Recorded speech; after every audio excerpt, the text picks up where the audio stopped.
দেখাচ্ছি দেখো।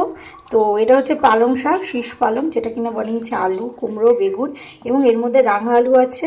এ দেখো এগুলো কিন্তু রাঙা আলু, আলুটা কম দিয়েছি, ভাজা মশলা উপর দিয়ে দিয়েছি, দিয়ে নাড়িয়ে দিচ্ছি যাতে সমস্তর মধ্যে ঢুকে যায়। তো এই হচ্ছে ব্যাপার। আর এখানে হচ্ছে বেগুন পোড়া। আমি কি করি জানো, বেগুন পুড়িয়ে তারপরে তেলের মধ্যে লবণ হলুদ দিয়ে সাঁতলে নিই। আর এর মধ্যে দেখতেই পাচ্ছ টমেটো, পেঁয়াজ, রসুন, কাঁচা লঙ্কা, ধনেপাতা সমস্তটা আছে। খাওয়ার আগে, এটা রুটি দিয়ে খাওয়া হবে, খাওয়ার আগে এর মধ্যে লেবুর রস দিয়ে দেবো, এখন দিচ্ছি না কারণ নষ্ট হয়ে যাবে। আর অবশ্যই এর মধ্যে একটু ভাজা মশলা স্প্রিং করে দিয়েছি যাতে টেস্টটা।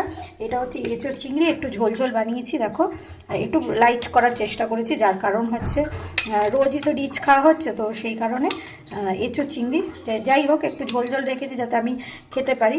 আর এইটা হচ্ছে কাতলা মাছের ঝোল, যেটা কিনা বানিয়েছি আলু ধনে পাতা দিয়ে। তো এই হচ্ছে কাতলা মাছের ঝোল, আমি তো খাই না মাছ।